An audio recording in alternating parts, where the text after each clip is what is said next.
colágeno y la hidroxiapatita, que es un cristal, que también es característico de este tejido. También vamos a tener cialoproteínas, como es la osteopontina, y esta pues va a mediar la adhesión celular y también va a ayudar a la iniciación de la formación del fosfato de calcio. Luego vamos a tener a las proteínas dependientes de vitamina K. Estas van a ser, primero está la osteocalcina, que esta va a capturar o como va a secuestrar al calcio para hacer el remodelado óseo. Y otra también va a ser la proteína S. Esta va a ayudar a la eliminación de las células que sufren apoptosis.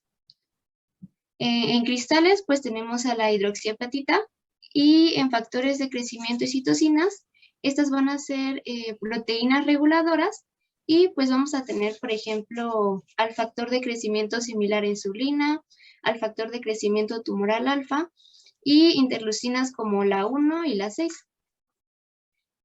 Ahora vamos a ver el componente celular, que primero van a estar los osteoblastos, y estos pues van a estar encargados principalmente de sintetizar la matriz extracelular y de la mineralización.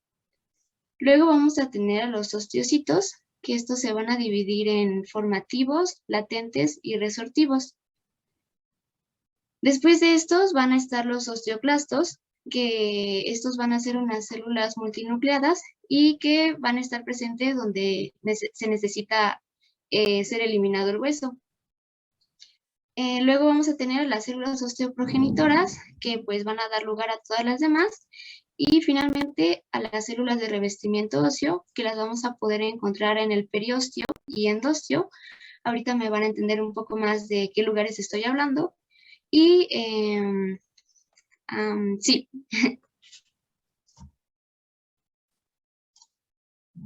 En el Rose, a ver, mija, ya nada más, ¿nos van a hablar de las células más adelante? Sí, hay otro diagrama. Oh, correcto. Entonces, vamos, fíjense bien estas células, porque más adelante nos van a describir características de cada una. Ok, entonces pasamos, por favor, con lo que tengo.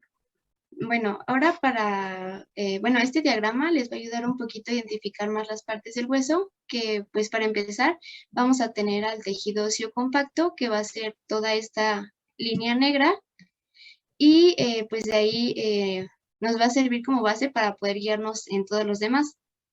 Luego vamos a tener a la epífisis, que son como que estas partes que están marcadas aquí, y a las diáfisis, que va a ser como el cuerpo del hueso. O cilindro, ¿verdad? Entonces, las partes dilatadas, que son los extremos del hueso largo, estamos hablando del hueso largo, son las epífisis. Estas son las epífisis. Ajá. Y todo lo que es el cuerpo o el cilindro se llama diáfisis. Y la metáfisis es la unión. Es la unión de la epífisis y la diáfisis. Ok. Y ahí, estratégicamente, muchachos, que se localiza, lo vimos en cartílago, en un hueso en crecimiento. ¿El disco de crecimiento? Exactamente, el disco de crecimiento. Este disco de crecimiento, recuerden que es cartílago hialino y que se le llama fisis o disco metafisiario o disco epifisiario. Ya cuando se calcifica y se forma prácticamente y es sustituido ese cartílago calcificado ya muerto, es sustituido por tejido óseo, ahora se le llamará línea metafisiaria. Ahí quedó como un vestigio y queda como una línea metafisiaria. La comparación entre las características de la epífisis y la diáfisis y la metáfisis tienen que ver mucho con la irrigación. Aquí en la epífisis va a haber una arteria específica que se le llamará arteria epifisiaria. Y a nivel de la diáfisis también vamos a tener un orificio de entrada para una arteria que se le conoce como arteria diafisiaria o arteria nutricia. Entonces, la parte metafisiaria, no hay un vaso o una estructura vascular que llegue específicamente la metáfisis, sino simplemente va a esperar que esta irrigación circule por todo el hueso y pueda ser irrigada por ella. Lo que sí es que sabemos que la circulación epifisiaria es mucho más fluida, mucho más rápida, y la diáfisis igualmente, su fluidez de la sangre, cómo entra y cómo sale, es mucho más fluida que a nivel metafisiario. ¿Por qué les digo esto, muchachos? ¿Por qué se imaginan que es importante saber que la metáfisis tiene un riego sanguíneo lento, no con un intercambio tan rápido como las epífisis y las diáfisis? ¿Por qué creen que sería importante que yo se los mencionara? Recuerden que por la vía hemática pueden entrar muchas bacterias, ¿ok? Entonces, ¿qué pasará ahí con la metáfisis? Si es la parte donde la sangre se estanca, donde la sangre está lenta en su intercambio, ¿no? ¿No? Se los comento, muchachos, porque ustedes ya se van a clínicas. Y es un elemento muy importante precisamente porque la circulación sanguínea que se encuentra a nivel de la metáfisis es lenta, puede provocar que la bacteria que vaya a invadir al hueso tenga mayor oportunidad de replicarse, reproducirse en la metáfisis del hueso largo que en las epífisis y que en las diáfisis. Entonces aquí se empieza a desencadenar un factor importante, virulento, principalmente por una bacteria que se le conoce como el estafilococo dorado. Entonces el estafilococo dorado es una de las bacterias que invaden comúnmente al hueso y pueden ir exactamente al disco metafisiario, mejor dicho, a la metáfisis o línea metafisiaria, donde la circulación es muy lenta y puede provocar la osteomielitis. Entonces, en los huesos en crecimiento, ¿sí?, es muy probable o muy frecuente la osteomielitis aguda. Ya cuando se da la osteomielitis aguda, es una osteomielitis que no se quita y se convierte en crónica porque puede aparecer en la edad adulta, aparentemente solamente con un foco infeccioso a distancia. Es decir, puede estar infectándose las amígdalas o vías urinarias o vía digestiva y puede ir a dar sintomatología, emigrar la bacteria hacia hueso y empezarnos a dar sintomatología de un hueso osteomielítico que se está pudriendo en su interior, dándole una manifestación importante como un síndrome febril, ¿ok? Entonces, por eso es algo muy importante. Entonces, fíjense que desde aquí que ya estamos conociendo el hueso, estamos viendo que está irrigado, está altamente irrigado, y ya ven cómo tiene funciones metabólicas y funciones como tejido. Bueno, ¿qué más nos tienes aquí? Aquí nos Sí. hablabas de un hueso compacto. A ver, ¿qué dices al respecto? Sí, bueno, bueno, se va a hablar también más adelante, pero pues como generalidad podemos decir ahorita que pues el tejido de óseo compacto va a ser un tejido bien organizado y que va a predominar en la diáfisis. Exactamente, ¿verdad? Está en la diáfisis porque el tejido compacto que rodea las epífisis es muy delgadito, muy delgadito. Es muy grueso el tejido compacto que rodea al cilindro, o sea, al cuerpo, a la diáfisis, ¿ok? Entonces, por eso es que en algunos libros van a encontrar que el tejido óseo compacto rodea la diáfisis, pero no hay que olvidar que también rodea las epífisis, pero es un tejido compacto más delgado que el que cubre a la diáfisis. Ok, ¿y el endostio? Bueno, el endostio está marcado por esta línea azul y bueno, yo lo relacioné mucho periostio con que está aquí alrededor y que está afuera, y endostio que está dentro, y pues nos va a marcar la división entre el hueso esponjoso, a grandes rasgos, entre el hueso esponjoso y el hueso compacto. Ok, hay que recordar que el endostio es tejido conectivo laxo Y el periósteo es tejido conectivo, ¿qué? Denso, irregular, ¿ok? Es tejido conectivo denso y irregular el periósteo, el endosio es tejido conectivo laxo, o sea, abunda en células. ¿Qué células? Células osteoprogenitores. El hueso esponjoso, por su nombre, ya nos van a hablar más adelante de él, pero nos están señalando que el hueso esponjoso está en medio de la diáfisis. Entonces, está formando al canal medular que se encuentra en medio de la diáfisis. Y también está formando a las cavidades medulares. Y entonces ustedes me van a decir, bueno, ¿qué diferencia hay entre el canal medular y la cavidad medular si están formados de hueso esponjoso? Bueno, es hueso esponjoso porque así es, nos da la imagen de una esponja y ahorita más adelante lo vamos a ver. Pero el canal medular está en la diáfisis, en el centro de la diáfisis, porque todo lo demás está formado por hueso compacto. Ajá, por hueso compacto. Y las cavidades medulares son cavidades que se encuentran, a ver, veo si les puedo dibujar aquí. Son cavidades que se encuentran en el hueso esponjoso. A ver, dibujar. Acá está. Entonces aquí tendríamos al hueso esponjoso representado por cavidades. Si ustedes se fijan cada cavidad, estas cavidades son cavidades medulares. ¿Y qué tienen estas cavidades medulares?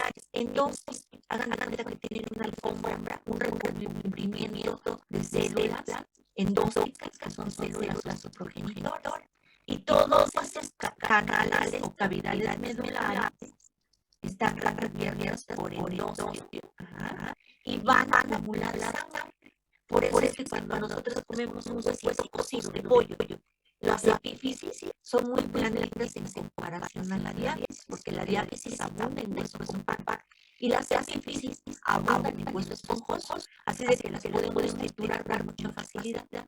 Lo que divide una cavidad medular a otra, estos tabiques que ustedes están viendo aquí, estos tabiquitos que se están formando entre cavidades medulares, se les llama trabéculas, muchachos.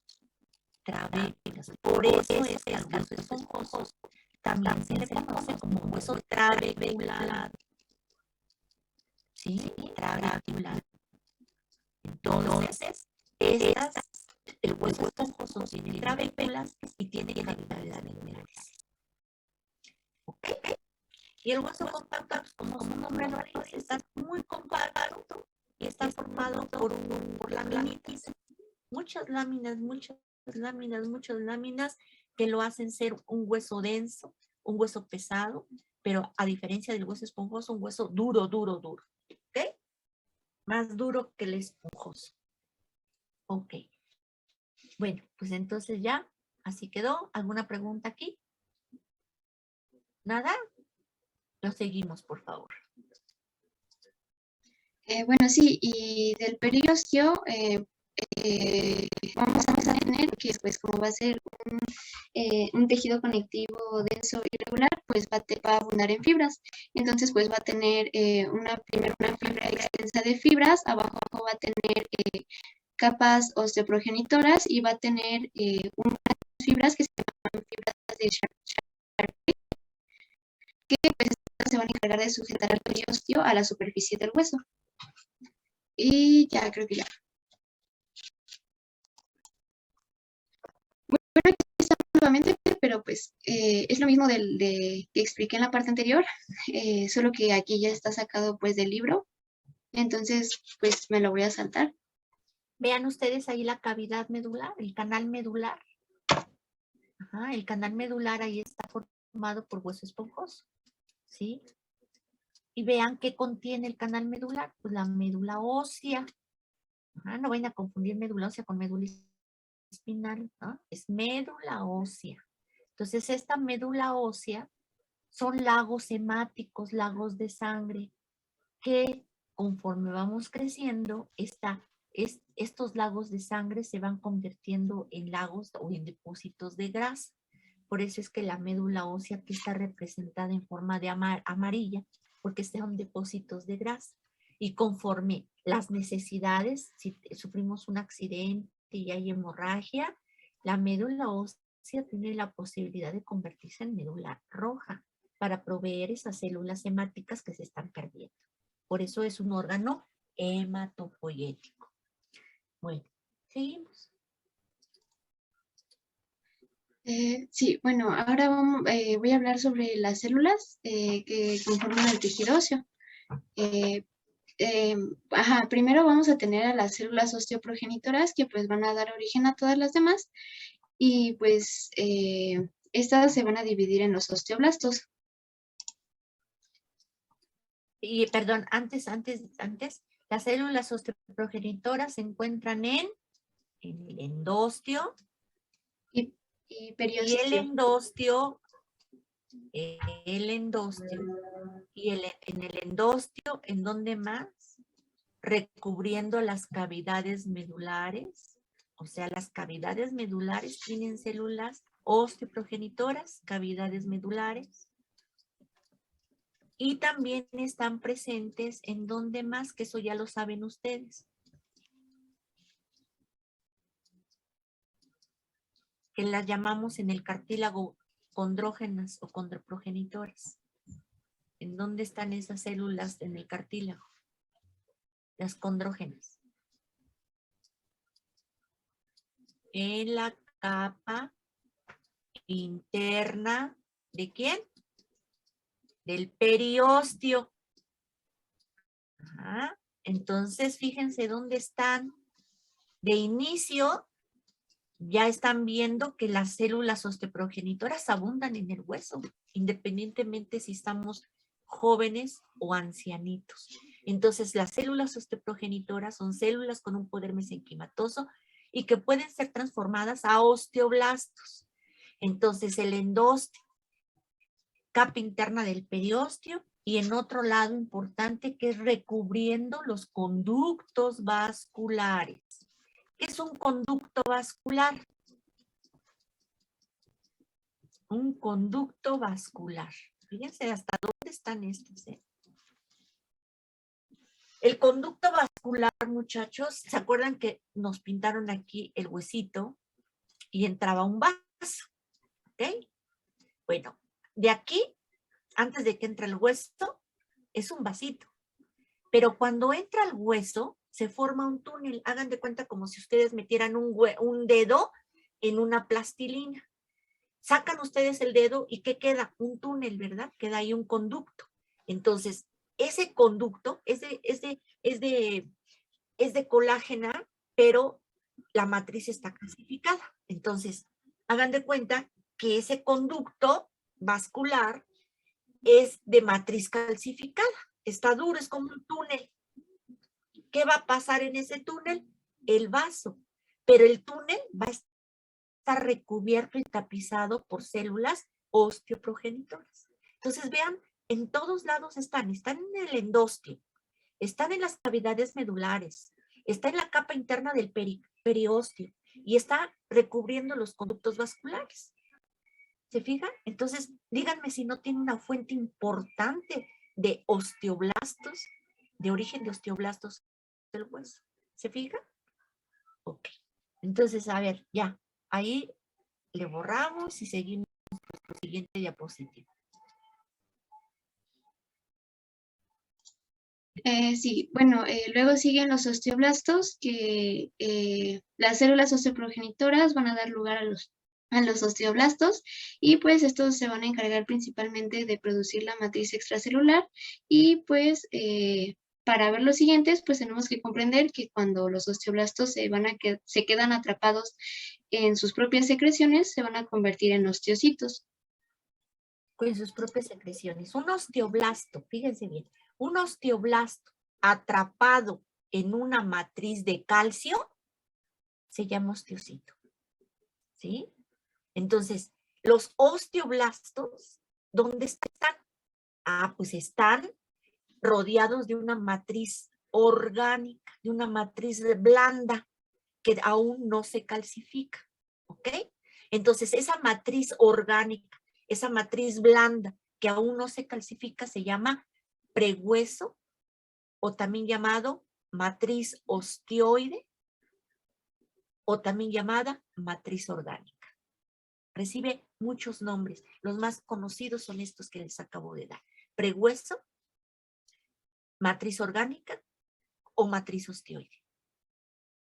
Ahora bien, los osteoblastos van a participar, son células, muchachos, de síntesis.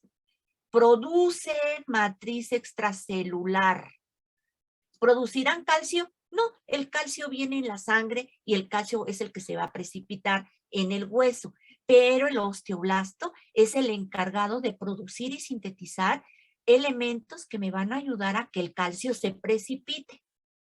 ¿Sí? Entonces, uno de los elementos que el osteoblasto sintetiza para que el calcio se precipite es una enzima muy importante que se llama fosfatasa alcalina. Entonces, la fosfatasa alcalina es producida por el osteoblasto y es una enzima que me va a ayudar a atraer los iones de calcio al hueso, a esa matriz orgánica, a esa matriz blanda, para que empiece a precipitarse y precipitarse en forma de mineral, en forma de hidroxiapatita. ¿Ok? Entonces, el osteoblasto de inicio, produciendo este tipo de sustancias, participa en la mineralización del hueso. Participa parte de la mineralización del hueso, que es un requisito. Un hueso sin mineralización no es hueso. El hueso tiene que estar calcificado. Entonces, una forma símil de hablar de mineralización, pues es calcificación. Entonces, la calcificación o la mineralización del hueso está determinada por la función osteoblástica. También tiene otra función importante esta célula. ¿Qué va a hacer?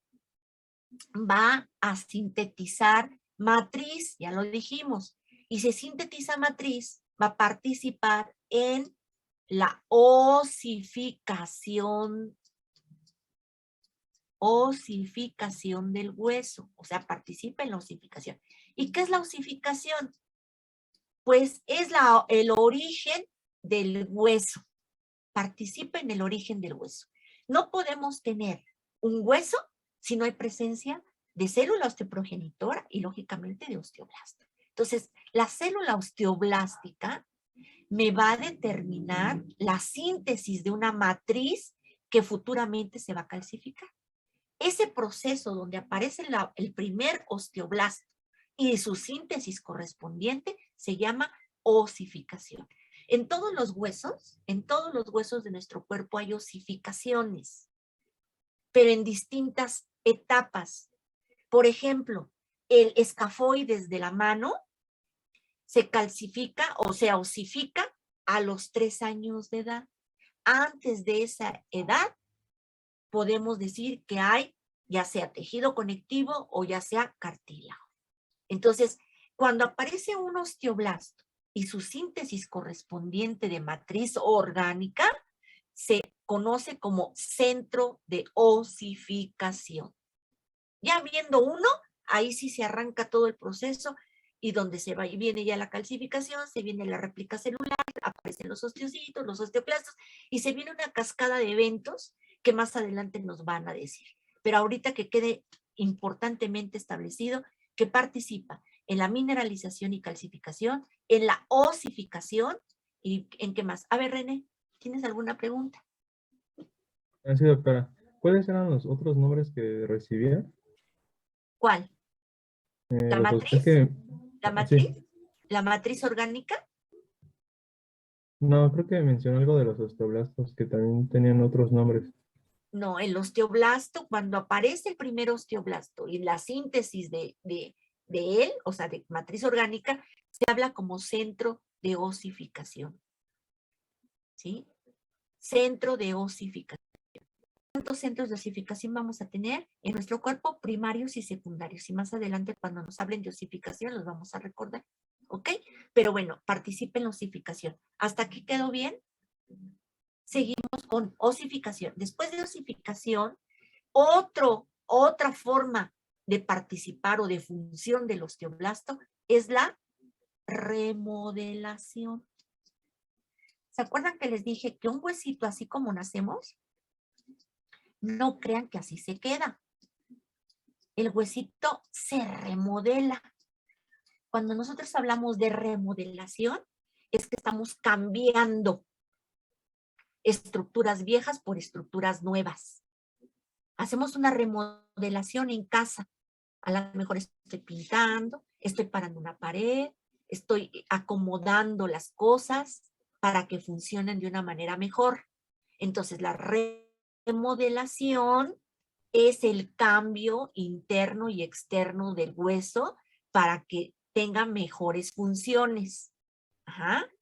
Entonces, fíjense, la remodelación, cuando nosotros hablemos de anatomía, vamos a ver todas las estructuras óseas y vamos a ver cómo se llaman. Si estamos hablando del fémur, cómo se llaman cada estructura. Pero ¿será lo mismo un fémur de una persona que hace ejercicio a una persona que no lo hace? Pues no. Aunque tengan las mismas estructuras, el fémur de una persona que no hace ejercicio es delgadito y frágil, a lo mejor no come bien, no se ha soleado y muchos factores. Entonces, puede ser posible o tengo una enfermedad congénita o una enfermedad genética. Y entonces, esto nos puede provocar debilidad ósea. ¿Ok? Mientras que la remodelación se va a llevar a cabo en los dos huesos. ¿En dónde se llevará más fácilmente la remodelación y de mejor calidad? Pues en el hueso donde tiene estímulos positivos, como el ejercicio. ¿Ok? Entonces, aquí se va a llevar remodelación. Sí se va a llevar a cabo la remodelación, pero hay factores en contra que van a frenar al osteoblasto a producir matriz y va a estimular a otras células óseas a que degraden al hueso y lo vuelvan frágil y quebradizo. ¿Sí quedó claro? Entonces la remodelación tiene que ver con la función del osteoblasto y con su antagónico. Forma, habrá una célula que destruye, sí, el osteoclasto. Entonces la remodelación tiene que ver con la función de estas dos células, osteoblásticas y osteoclásticas. ¿Sí quedó claro? Entonces, estos tres eventos importantes participa el osteoblasto. Y yo le pondría otro, aunque en los libros no viene enunciado, pero lógicamente es parte de, en la ¿cómo se le llama? En la reparación o en la regeneración del hueso. Cuando el hueso se lesiona, hablamos de una fractura. Entonces, en las fracturas, regeneración. Entonces, en una regeneración, cuando el hueso se fractura, entra una célula a formar matriz. Esta célula se llama osteoblasto. Entonces, en estos eventos tan importantes participa la célula osteoblástica. ¿Qué más tiene la célula osteoblástica? Receptores, muchachos. ¿Receptores a quién? A la vitamina D. ¿Receptores a quién más? A las hormonas sexuales. ¿Receptores a quién más? Al cortisol. Receptores a la hormona de crecimiento o factor de crecimiento similar a la insulina. Tiene también un receptor muy importante que es la hormona paratiroidea. ¿Sí? A la hormona paratiroidea. Que son hormonas importantes que me van a condicionar el funcionamiento óseo. ¿Sí? Entonces, es una célula que tiene características importantes. ¿Hasta aquí alguna pregunta? ¿Cuál es la enzima que produce el osteoblasto? Fosfatasa alcalina. Fosfatasa alcalina. Exactamente. Y también interleucinas, que ahorita que nos hablen de la sustancia amorfa, perdón, de lo que sería la matriz orgánica o matriz osteoide, nos van a hablar de los componentes de la matriz orgánica. pero ya saben quién la sintetiza, el osteoblasto. ¿Sí? Ok. Ahora sí seguimos con la siguiente célula. Sí, doctora. De hecho, acerca de la mineralización, pues entendí que, bueno, va a estar la osteocalcina, que la mencioné al inicio, Sí. que forma parte de la matriz extracelular y pues como dije, lo que va a hacer esta es que va a juntar calcio o lo va como, va a juntar calcio Lo va a y retener. esto va a estimular a este osteoblasto que va a secretar la fosfatasa alcalina. ¿Y esto para qué nos sirve? Pues para formar este fosfato y el fosfato se va a juntar con el calcio para así secretar hidroxiapatita. No, nosotros tenemos que irnos con despacito. Les estoy explicando los datos claves, pero tienen de forma muy clara para que se les quede. Ya más adelante, conforme vayamos avanzando en el tema, nos vamos metiendo ahora sí a la fisiología, pero ahorita no quieran correr. Ahorita vamos bien. Participa en la mineralización o calcificación. ¿Cómo lo hace? Produciendo una enzima que ya dijimos cómo se llama, fosfatasa alcalina.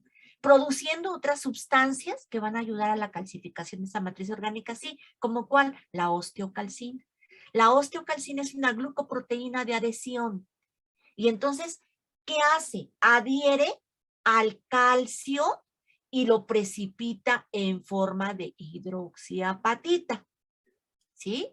Ahora bien, me van a decir, ¿y el fosfato de calcio dónde está? Bueno, nosotros para poder tener calcio lo tenemos que ingerir, muchachos. Y la ingestión que hacemos de calcio es una ingestión de fosfato de calcio amorfo.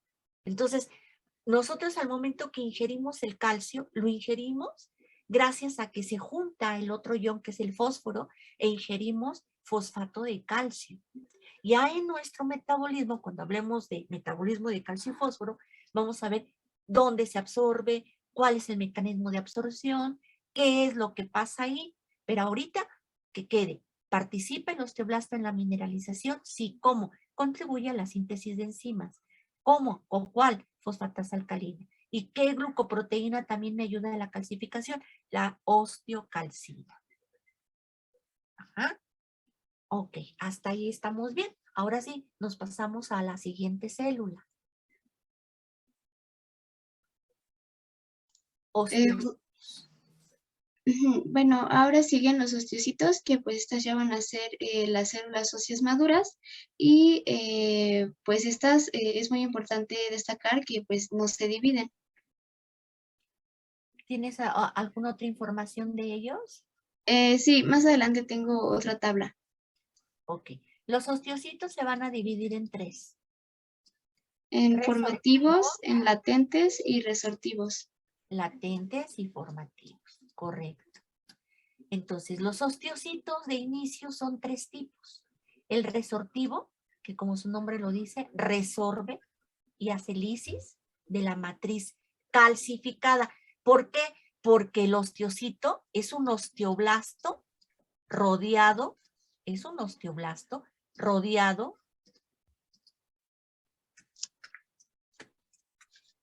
rodeado de calcio. Pero lógicamente el calcio que está en el hueso, como dijimos que era? Hidroxiapatita. Ajá, hidroxiapatita. Entonces, el osteoblasto está rodeado de hidroxiapatita. Este osteoblasto rodeado de una matriz dura se llama osteocito. ¿Sí? Se llama osteocito. Y vean que el osteocito va a tener entonces, vean ustedes aquí, le pusieron muchas prolongaciones, pero bueno, vamos a tratar de... Esto, cada osteocito, bien, porque así va a ser. Cada osteocito, muchachos, está compuesto de un armazón. De este armazón. ¿Sí? Este armazón se le llama laguna. Se le llama laguna. Entonces, un osteocito está dentro de una laguna. ¿Ok? Esto se llama laguna. Entonces, ¿qué es la laguna? Pues la laguna es un armazón de calcio. ¿Y qué hay dentro de la laguna? Una célula, que es el osteocito. ¿Sí? Entonces, ¿cómo se le llamará este límite que tiene la célula? Este límite. ¿Cómo se le llama? ¿Membrana qué? Membrana plasmática, ¿no? ¿No tiene una membrana plasmática? ¿Sí o no? Sí. Todo esto es una membrana plasmática y estas son sus prolongaciones de la célula. ¿Ok? Entonces es una célula que tiene prolongaciones citoplasmáticas, que parece arañita. Ajá. Entonces, cada prolongación citoplasmática viaja por un conductillo, que también se le conoce como conductillo o también llamado canalículo. Conductillo o canalículo, que viaja por el canalículo conductillo, una prolongación citoplasmática. ¿Sí? Que viaja en un conductillo, una prolongación citoplasmática de este osteocito. Y me van a decir, ay doctora, ¿y por qué tanta importancia eso? Ah, pues porque gracias a que hay estos conductillos y donde viaja la prolongación citoplasmática, se va a poder poner en contacto con otro conductillo aquí, con otro conductillo de otra célula. Entonces, las células se van a comunicar por estos conductillos donde viaja la prolongación citoplasmática. Estas uniones que se van a realizar, fíjense, estas uniones que se hacen interconectando una prolongación citoplasmática con otra que viaja por los conductillos, es la responsable de la nutrición y de la supervivencia del osteocito. Entonces, el osteocito, estas zonas se le llaman zonas GAP o también llamados zonas comunicantes.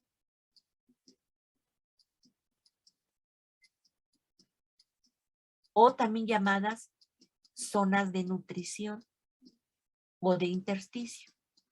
¿Por qué de nutrición? Pues porque ahí se dan la manita una célula con otra para garantizar la nutrición de estas células, que las pobres están rodeadas de una matriz llena de calcio y lógicamente no se pueden nutrir con esa facilidad como si estuviera nutriendo un osteoblasto.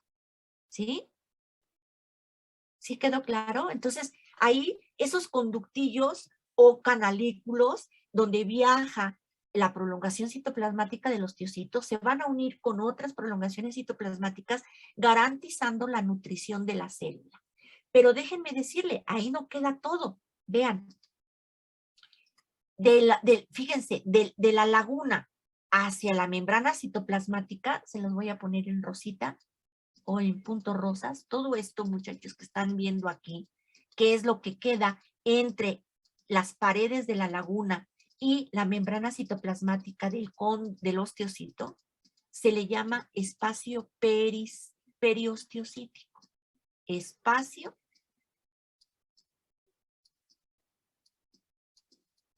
periosteocítico. Y me van a decir qué importancia tiene.